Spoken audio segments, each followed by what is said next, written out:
Good afternoon. हमारा geometrical objects chapter चल रहा है।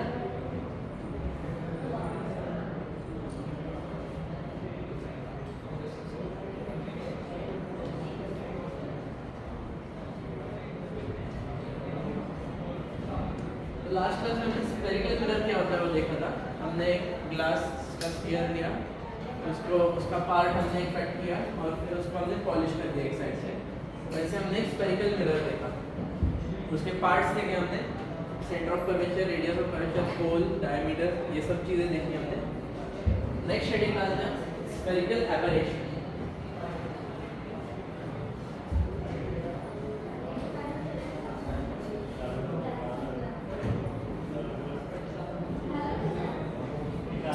स्फेरिकल एबरेशन क्या होता है? अगर हमने एक इमेज रखा, तो ऑब्जेक्ट रखा, उसका इमेज एक पॉइंट पे नहीं बन रहा, अलग अलग पॉइंट्स पे बन रहा है, तो उसका हम स्फेरिकल एबरेशन बोलते हैं। स्फेरिकल एबरेशन का डेफिनेशन है, spherical aberration is the incapability of spherical mirror to focus reflected rays at a single point. Incapability, नहीं कर पाएगा मिरर, स्फेरिकल मिरर हमारा, it is incapable of focusing reflected mirror at one point.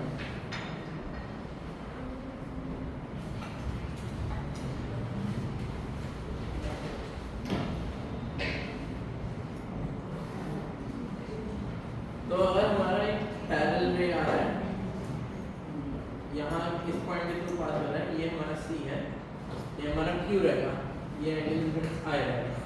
हमने देखा था last class में कि CQ is equal to R/2 cos I। तो जैसे जैसे हम I को छोटा करेंगे वैसे वैसे CQ is equal to R/2 cos I। अगर हमने I को छोटा कर दिया तो R/2 बन जाएगा, तो उस पॉइंट को हम फोकस बोलते हैं। और अगर cos I बड़ा हो गया तो फोकस के थ्रू पास नहीं करेगा, कोई अलग पॉइंट के थ्रू पास करेगा।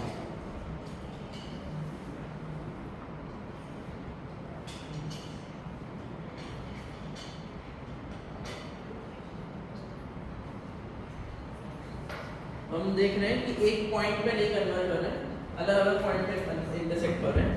तो ये इनकेपेबिलिटी, स्फेरिकल मिरर में जो प्रॉब्लम है, स्फेरिकल मिरर जो नहीं कर पाएगा वो है, उसको हम स्फेरिकल एबरेशन बोलते हैं। स्फेरिकल एबरेशन क्या होता है? It is incapability of spherical mirror to focus reflected rays at one point. एक पॉइंट पे इमेज नहीं बन पा रहा, तो यहाँ पे भी रिफ्लेक्टेड रेज इंटरसेक्ट कर रहे हैं, यहाँ पे अलग अलग पॉइंट्स पे इंटरसेक्ट कर रहे हैं, तो एक इमेज नहीं बनेगा, अलग अलग पॉइंट्स पे इंटरसेक्ट कर रहे हैं। तो next point is how to remove spherical aberration.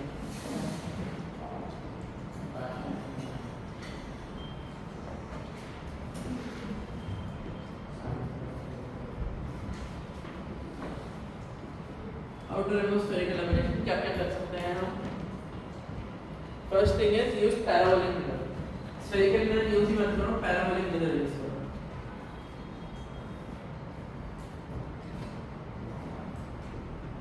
Parabolic mirror का प्रॉपर्टी होता है कि अगर पैरेलल रेज आ रहे हैं तो सारे के सारे फोकस के थ्रू पास करेंगे।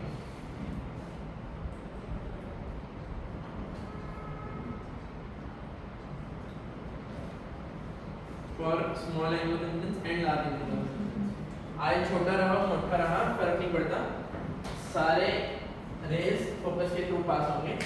इसीलिए अगर हमारे पास पैरेलल रेज आने का चांस है तो हम पैराबोलिक मिरर यूज कर सकते हैं इंस्टेड ऑफ स्फेरिकल मिरर। लेकिन ये स्फेरिकल एबरेशन हटा नहीं इससे, हमने बस अलग मिरर यूज कर दिया, तो ये मिरर में स्फेरिकल एबरेशन नहीं होगा, लेकिन हमें हटाना है स्फेरिकल एबरेशन। तो सेकंड चीज जो हम कर सकते हैं, it is use spherical mirror of small aperture.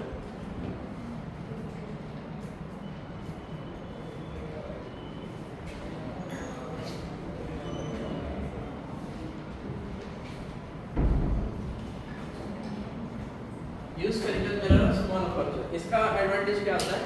अगर हमारा अपर्चर कम होगा, अपर्चर क्या होता है? अगर ये मिरर रहा मेरे पास स्फेरिकल मिरर, ये हमारे पास स्फेरिकल मिरर है, ये ए है, ये बी है। इसको, इस सरफेस को हम अपर्चर बोलते हैं। Aperture is the portion of mirror surface which is available for reflection. तो ये रिफ्लेक्टिंग सरफेस को हम अपर्चर बोलते हैं। तो स्मॉल अपर्चर रहा तो जो स्फेरिकल मिरर रहेगा वो एक पॉइंट पे फोकस कर पाएगा।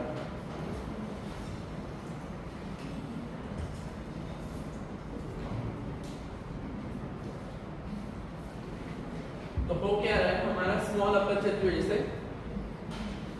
एंगल ऑफ इंसिडेंस कितना रहेगा? नो, ये फोकस है, ये सेंटर ऑफ कर्वेचर है।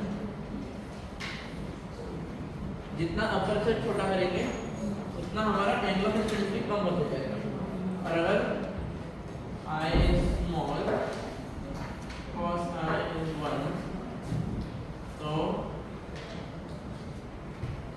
जो इंटरसेक्शन, जिस पॉइंट पे हमारे इंटरसेक्शन हो रहा है C के इक्वल टू R/2 cos है, जिस पॉइंट पे हमारे इंटरसेक्ट हो रहे हैं, सब रेज का cos है 1 रहा तो सब रेज R/2 पे इंटरसेक्ट करेंगे। ये C है, ये Q है, तो CQ is equal to R/2 cos है is equal to R/2 approximately R। तो अगर अपर्चर स्मॉल रहा तो हमारा जो पॉसिबल एंगल ऑफ इंसिडेंस रहेगा वो स्मॉल रहेगा। तो cos I1 रहेगा, cos I1 रहा तो CQ का वैल्यू R/2 हो जाएगा। तो ये दो तरीके हैं हमारे अपर्चर हटाने के। First is spherical mirror use ही मत करो, पैराबोलिक मिरर यूज करो। पैराबोलिक मिरर सारे पैरेलल रेज एक पॉइंट पर अपने टच कर देगा। दूसरा इज जो स्फेरिकल मिरर यूज करना है वो छोटे अपर्चर का यूज करेंगे। अगर ये छोटे अपर्चर का हमने यूज किया तो ये जो हमारे रेज रहेंगे वो सारे सेम पॉइंट के पास रहेंगे जो R/2 है। इस पॉइंट को फोकल लेंथ बोलते हैं। एक और चीज हमें ध्यान रखनी है, अगर rays close to principal axis रहे और rays with I small, they are called paraxial rays.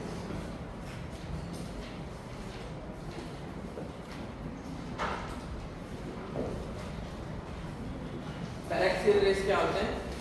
दो इंसिडेंट रेस जो एक्सिस के पास है, इसीलिए एंगल ऑफ इंसिडेंस कम है उनको हम बोलते हैं पैराक्सियल रेस।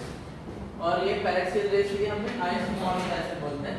I स्मॉल रहा तो cos of I1 हो जाएगा, cos of I1 रहा तो जो रेज रहेंगे वो R/2 distance of centre of curvature से इंटरसेक्ट करेंगे। तो ये हो गया हमारा how to remove spherical aberration. क्या क्या कर सकते हैं?